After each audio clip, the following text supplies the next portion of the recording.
प्रश्न 11वां, किस योग अभ्यास में भाई कुंभक शामिल नहीं होता है? तो इसके ऑप्शन इस प्रकार है, उड्डयन बंद, अग्निसार, नौली एंड कपालभाति। तो इसका राइट ऑप्शन होगा कपालभाति। जबकि उपरोक्त उड्डयन बंद, अग्निसार एंड नौली क्रिया में भाई कुंभक लगाना जरूरी होता है, जबकि कपालभाति में श्वास प्रश्वास निरंतर चलता रहता है, इसलिए इसके अंदर भाई कुंभक शामिल नहीं होता है। तो राइट उत्तर होगा कपालभाति, फोर्थ। प्रश्न 12, दंत धोती में दांत की जड़ को किसके चूर्ण से मलना या रगड़ना चाहिए? तो इसके ऑप्शन इस प्रकार है, हरिदंडम, बेंत का पौधा, केले का डंठल और खादिर का पौधा। तो इसका राइट आंसर होगा खादिर का पौधा, जिसे कत्था भी कहते हैं, और ये क्वेश्चन गहरन संहिता के अंदर से आया है। तो इसलिए खादिर के पौधे से और मिट्टी से, शुद्ध मिट्टी से अपने दांतों का मर्जन या उसको रगड़ना या साफ करना चाहिए। तो आंसर होगा फोर्थ।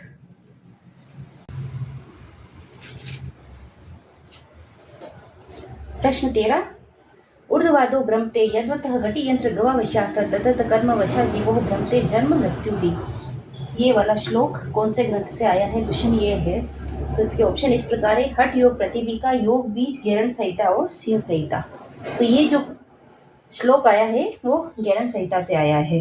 इसका आंसर होगा तीसरा, गहरन संहिता।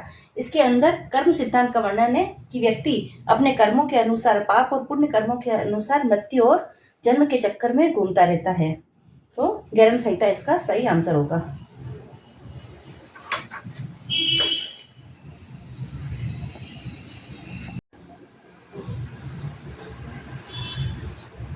प्रश्न 14, वास धोती में निम्नलिखित में से किस रोग का उपचार किया जाता है? यानी कि वस्त्र धोती, षट क्रिया से प्रश्न है ये कि षट क्रिया यानी वस्त्र धोती में से किस रोग का उपचार किया जाता है? तो ऑप्शन इस प्रकार है, गुल्म, ज्वर, लिहार रोग, कोष्ठकाठिन्य एंड अंतिम है कुष्ठ रोग।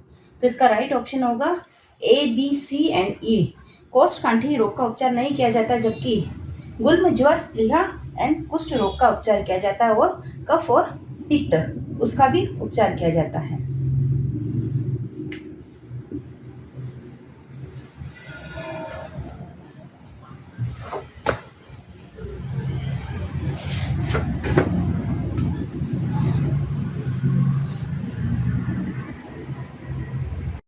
प्रश्न 15वां, योग सूत्र से आया है। योग सूत्र के अनुसार मिलान करिए। सूत्र और उनके पादों का मिलान करना है। कौन से पाद से सूत्र आया है? तो प्रथम सूत्र है, मधु मध्य अधिमात्र तत्व अपि विशेष। दूसरा है, ते हलात प्रतिभा फुल्ला पुण्य पुण्य हेतुत्वा। तीसरा है, तदेव राज्ञ अपि दोष बीज केवलम। चौथा है, हान मेषा क्लेश दुक्तम।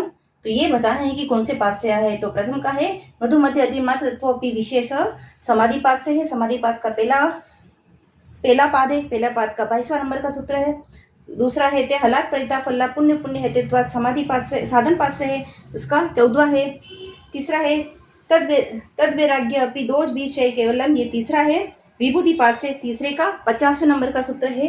चौथा है, हान मेषा क्लेश दुक्तम, ये चौथा कैवल्य पाद का चौथे का 28वां सूत्र है। इसका आंसर इस प्रकार से होगा, पहले का समाधि पाद, दूसरे का साधन पाद, तीसरे का विभूति पाद और चौथे का केवल पाद। सूत्र संख्या भी यहाँ पर लिखी गई।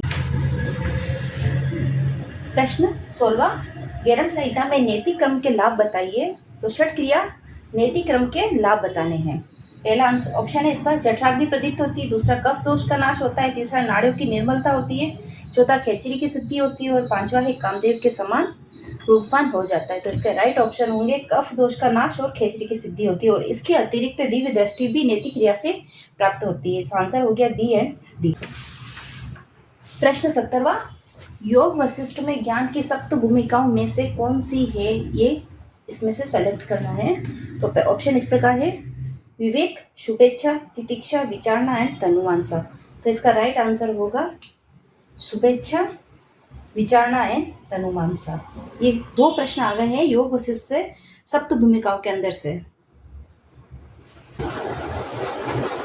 प्रश्न 18, भगवत गीता के अनुसार तामस आहार के लक्षण नहीं है। तामस आहार के कौन से लक्षण नहीं है, जो इसके ऑप्शन के हिसाब से हमको सेलेक्ट करना है। तो ऑप्शन इस प्रकार है, लवण युक्त, अमेध्यम, रुक्ष, तीक्ष्ण एंड परियुषितम। आहार का वर्णन गीता के 17वें अध्याय में श्रद्धा त्रय विभाग के अंदर किया गया है, जिसके अंदर 8वां, 9वां और 10वां तीनों श्लोकों के अंदर राजसिक, तामसिक और सात्विक आहार का वर्णन किया गया है। तो तामसिक आहार का वर्णन 10वें श्लोक में आ जाता है। 70वें के 10वें श्लोक में तामसिक आहार का वर्णन है, जिसके अंतर्गत अमेध्यम एंड पर्युषितम तामसिक आहार के लक्षण है। जबकि क्वेश्चन में ये पूछ रहा है कि तामसिक आहार के लक्षण नहीं है, तो ऑप्शन हो जाएगा लवणयुक्त, रुक्ष एंड तीक्ष्ण। तो जो लवणयुक्त, रुक्ष और ये तीक्ष्ण है, ये रासिक आहार के लक्षण है, जबकि अमेध्यम एंड पर्युषितम तामसिक आहार के लक्षण है। तो इसका आंसर होगा ए, सी एंड डी। प्रश्न 18, निम्न में से बौद्धों के त्रिरत्न हैं। बौद्ध दर्शन से प्रश्न है। तो बौद्ध के त्रिरत्न कौन से हैं उनको बताना है। पहला है सम्यक दर्शन, प्रज्ञा, तीसरा है शील, चौथा है सम्यक ज्ञान एंड पांचवा है समाधि। इस तरह से उनके विकल्प दिए गए, तो सही आंसर होगा प्रज्ञा, शील एंड समाधि। आंसर होगा बी, सी एंड ई। 20वां, हठ प्रतीका में वर्णित श्लोक के आधार पर मुद्राओं के क्रम को निर्धारित कीजिए। इसका निर्धारण बताना, उसको क्रम में व्यवस्थित करना है। तो मुद्रा इस प्रकार से है, महामुद्रा, महाबंध, महाभेद, खेचरी, उड्यान बंध, मूल बंध, जालंधर बंध, विपरीतकरणी, वज्रोली और शक्तिशालिनी। ऑप्शन इस प्रकार से दिए गए, मूल बंध, उड्यान बंध, वज्रोली, महाबंध और महाभेद। तो इसके हिसाब से उनको व्यवस्थित क्रम में जमाना है। तो इसका राइट आंसर हो जाएगा, सबसे पहले आ जाएगा महाबंध, फिर आ जाएगा महाभेद, उड्यान बंध, मूल बंध एंड वज्रोली। तो आंसर हो जाएगा डी, ई, बी, ए, सी। और यह मुद्रिका प्रकरण यानी कि तृतीय उपदेश में मुद्राओं का संपूर्ण विवरण दिया गया है। तो तीसरे के छठे श्लोक में ये पूरा दिया गया है कि कौन सी मुद्राएं होती है। ये 10 मुद्राएं हठ प्रतिपिका में होती है, जो इस प्रकार है। तो आंसर हो जाएगा डी, ई, बी, ए, सी।